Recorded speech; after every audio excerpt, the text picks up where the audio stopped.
points. We're looking at storytelling or filmmaking from that perspective, creating an emotional through line.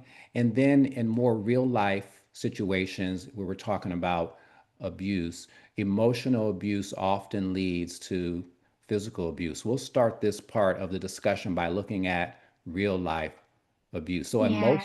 Mhm. emotional versus physical. And I'm gonna pull an academic article. We're gonna reference an academic article that was published in the National Library of Medicine entitled "Emotional Abuse in Intimate Relationships: The Role of Gender and Age" by Gunnar Carrickert and Kristen Silver. These individuals conducted a comprehensive study to investigate the moderating roles of gender and age on emotional abuse within intimate relationships. As defined in the article, emotional abuse is any non physical behavior or attitude that is designed to control, subdue, punish, or isolate another person through the use of humiliation or fear. Emotional abuse can include verbal assault, dominance, control, isolation, ridicule, or the use of intimate knowledge for degradation. It targets the emotional and psychological well being of the victim and is often a precursor to physical abuse. And also, from a counseling standpoint, from the website foundationscounselingllc.com, abuse is deceptive and insidious. The effects of long term emotional abuse can cause severe emotional trauma for the victim, and side effects include depression, as Michelle just talked about, anxiety and post traumatic stress disorder. Back to Michelle, in your experience, how often are abuse cases solely emotional? And part two of that, how many emotional abuse cases in your experience actually end up in physical abuse as well? Mhm.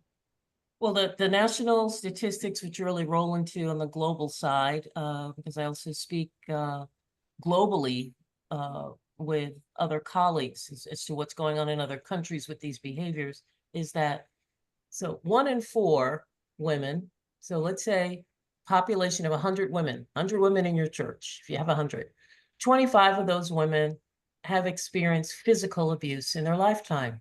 Mm, But when we factor in the verbal, the emotional, the psychological, the SA, the financial, and the spiritual, then it goes to 50%. Okay. mm, So now we're talking 50 women out of 100. Let's say you have a larger congregation, 1,000 women are in your church or in your community. yeah. 500 of those women have been impacted by these behaviors, whether they've expressed it to you or not. Mm-hmm. Okay, it's touched them somewhere in their lifetime along the way. And so some of the signs that show up that you can see are um, failure to make direct eye contact. Why? Mm-hmm. Because she's been trained by the abuser. If you make eye contact with me, it's going to be aggressive. Okay. Yeah. So the one who's been abused has a tendency to always have their eyes lowered, or it's a quick glance and Mm, back down. Okay.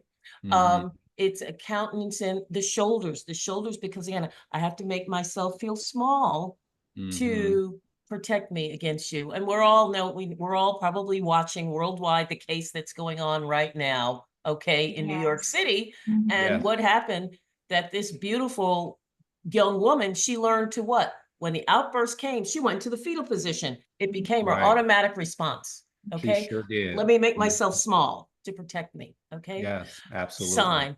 Other signs, such as, especially in churches and public places or in the workplace, she's always apologizing. I'm sorry. I'm sorry. I'm sorry. You're sorry for what? That was just, why are we saying I'm sorry? Because Mm-hmm. we've learned to do that behind closed doors, okay, Yes. to bring Yes. in peace. I'm sorry. Or we're getting into behaviors such as uh, very critical, that you can't even say, oh, you could do that a better way. We could do that. Then the individual bursts into tears Mm, or becomes self-defensive. So these are some of the signs that someone is experiencing emotional abuse. And these are mm-hmm. some of the outbursts that you're going to see. Right. Okay. And then from the examples that you gave, it just seems like when you have gotten to that point, we are trying to make yourself small, you are lowering your eyes and not making that eye contact. It has gotten to an unimaginable level, and more than likely, there is more going on, Mhm. and There's a that's lot sad. going on. And that Or is the that is sad. or you give them a compliment and they're saying, "Oh, not me. No, not me. Oh, you Yeah, look beautiful today. No, that can't be me. No, that's not me. That's not me." So absolutely. again, those are signs that there is emotional pain Hmm. that's going on, Thank emotional you. abuse. Thank you so much, Michelle, for that perspective. So back to the filmmaker's perspective. So looking at this idea from a cinematic or a storytelling perspective and the importance of showing emotional and physical abuse on screen.